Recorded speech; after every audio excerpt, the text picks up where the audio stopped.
हूं राहुल शर्मा और आप देख रहे हैं स्पेन 9 न्यूज़। स्वागत है आपका हमारे इस खास प्रोग्राम में। शुरुआत करते हैं प्रोग्राम की और आज मैं अपने प्रोग्राम में बात कर रहा हूं सपा के मुखिया अखिलेश यादव की और शिवपाल यादव की। जी हाँ, अखिलेश यादव शिवपाल यादव में इन दिनों बहुत ज़्यादा दूरियां बढ़ चुकी हैं और सबसे बड़ी बात तो ये है कि शिवपाल यादव और अखिलेश यादव में मनमुटाव भी बहुत हो चुका है। इस कदर बढ़ चुका है कि वो कम होने का नाम नहीं ले रहा। एक खबर है, मैं आपको बताता हूं। केंद्र और राज्य में सत्तारूढ़ बीजेपी को चुनौती देने के लिए बहुजन समाज पार्टी और समाजवादी पार्टी की अगुवाई में गठबंधन की आधिकारिक घोषणा होने से पहले मुलायम सिंह यादव के छोटे भाई शिवपाल यादव ने अलग समाजवादी सेकुलर मोर्चा बनाने की घोषणा कर दी है। इतना ही नहीं, शिवपाल यादव आगामी लोकसभा चुनाव में राज्य की सभी 80 सीटों पर इस मोर्चे के उम्मीदवार भी उतारने जा रहे हैं। यानी कि अगर देखा जाए तो यूपी में लोकसभा की कुल 80 सीटें हैं और इन 80 सीटों पर शिवपाल यादव ने जो पार्टी बनाई है, समाजवादी सेकुलर मोर्चा बनाने की जो घोषणा उन्होंने कर दी है, उन्होंने कहा कि उस पार्टी के जो कैंडिडेट हैं वो सभी 80 सीटों पर चुनाव लड़ेंगे। और देखिए, वहीं उन्होंने बीएसपी एसपी गठबंधन के भविष्य पर भी सवाल उठाए और ये दावा किया कि उनकी बीजेपी से कोई बातचीत नहीं हुई है। और देखिए, जब ये देखने को मिला कि उनसे पूछा गया है आप समाजवादी मोर्चा उत्तर प्रदेश के सभी 80 सीटों पर चुनाव लड़ेंगे, तो पहला सवाल यही है कि इस मोर्चा को बनाने की नौबत क्यों आई है और आप चुनावी मैदान में जीतने के इरादे से उतर रहे हैं या फिर समाजवादी पार्टी यानी कि और बहुजन समाज पार्टी के बनने वाले गठबंधन को हराने के उद्देश्य से। इसका जवाब में उन्होंने कहा कि समाजवादी पार्टी अपने मूल सिद्धांतों से भटक चुकी थी। राजनीति में सभी तरह के परिवेश बदल दिए गए, बेईमानी और भ्रष्टाचार बढ़ता जा रहा है, लगातार किसानों की उपेक्षा हो रही है, गरीबी बढ़ती जा रही है, देश में केवल 10 से 15% लोगों को लाभ मिलता है। इन वजहों से मुझे फैसला लेना पड़ा। उन्होंने कहा कि आज जिस तरीके से महंगाई बढ़ रही है, किसानों की बात नहीं हो रही है, राजनीति इस हद तक हो रही है कि वो बहुत गलत है और इसीलिए आज उन्हें मैदान में उतरना पड़ रहा है ताकि वो लोगों की आवाज़ बन सकें, ताकि किसानों की वो मदद कर सकें। इस तरीके की बात शिवपाल यादव ने कही है।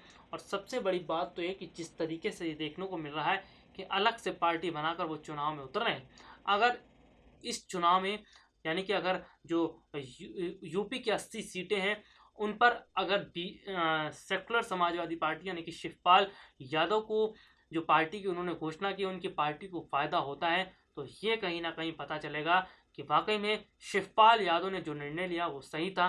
लेकिन खैर, देखते हैं कि जनता वोट करती है या नहीं। लेकिन देखिए, समाजवादी पार्टी से लोगों को बहुत उम्मीद थी, उन्होंने कहा, लेकिन बीते 1.5 सालों में उसने इन मुद्दों पर कोई प्रदर्शन नहीं किया। हम रहना चाहते थे पार्टी में, लेकिन बहुत से लोगों को सम्मान नहीं मिल रहा था, उनकी अपेक्षा हो रही थी, बहुत इंतजार भी हुआ, प्रयास भी किया पार्टी में सब एक साथ रहें। इशारों इशारों में उन्होंने कहा कि पार्टी में उस तरीके का तवज्जो नहीं दिया जा रहा था, पार्टी में नेताओं की उस तरीके से पूछ नहीं थी, उतना सम्मान नहीं दिया जा रहा था, पार्टी में एकजुट करने की कोशिश की गई, लेकिन सारा बेकार चला गया, सारी चीज़ें बेकार चली गई। तो देखिए, ये नज़र आता है, ये यहाँ पर देखने को मिलता है कि वाकई में किस कदर जो कह सकते हैं शिवपाल यादव, उन्होंने एक बड़ा फैसला लिया। जिस तरीके से उन्होंने बात की कि आज किसानों की बात कोई नहीं कर रहा है, आज किसानों की परेशानियों पर राजनीतिक पार्टियां बात नहीं कर रही। अगर आज बात हो रही है तो धर्म और जाति को लेकर, आज वोट मांगे जा रहे हैं तो धर्म और जाति को लेकर, आज गरीब लोगों को कोई नहीं पूछ रहा है, आज महंगाई के बारे में कोई बात नहीं कर रहा है, आज कोई भी पार्टी महंगाई को लेकर बात नहीं कर रही है, आज कोई भी गरीब लोगों की बात नहीं कर रहा है, आज कोई भी ये बात नहीं कर रहा है कि महंगाई जिस कदर बढ़ गई है उससे आम लोगों को कितनी परेशानी हो रही है। बात तो केवल इसी पर हो रही है कि कैसे वोट लिया जाए, कैसे जातिगत आधार पर लोगों को लुभाया जाए, कैसे और तरीके से वो लोगों को लुभाया जाए। तो इस तरीके की बात जैसा कि कहा गया है, शिवपाल यादव जिस तरीके से कह रहे हैं कि उनका मकसद केवल यही है कि वो उतरेंगे और वो लोगों की आवाज़ बनेंगे, किसानों की आवाज़ बनेंगे, किसानों की मदद करेंगे, क्योंकि जिस तरीके की राजनीति अब हो रही है ये राजनीति बहुत गलत है। वहीं देखिए, अगर हम बात करते हैं तो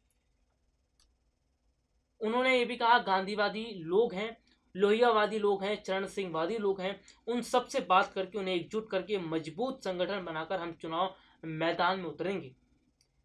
वहीं अगर देखा जाए तो 2019 में भी वही होगा जो जनता फैसला लेगी। उन्होंने कहा ऐसे बहुत से मौके हैं जब लोगों ने जिनके बारे में सोचा भी नहीं था उनकी सरकारें बनी है। तो सब जनता के ऊपर है। मैं तो जनता के पास जाकर समर्थन मांगूंगा। मैं लोगों से कहूंगा कि आपसे जो भी वादा करूंगा उसे पूरा करूंगा। हमारा साथ दीजिए, हमें सबसे ज्यादा सीटें दीजिए। शिवपाल यादव ने इस तरीके की बात की है। जिस तरीके से उन्होंने अभी से वोटरों को लुभाना शुरू कर दिया है, और अगर देखा जाए तो जनता उनकी बातों में आती है, जनता उन्हें वोट करती है, तो बहुत बड़ा झटका यूपी में लगेगा समाजवादी पार्टी को और बीएसपी को, यानी कि वोट काट सकते हैं शिवपाल यादव। क्या देखते हैं कि जनता वोट करती है या नहीं। तो बहरहाल आज के इस प्रोग्राम में इतना ही। अगली बार आपसे दोबारा मुलाकात होगी, तब तक के लिए इजाजत दीजिए। नमस्कार।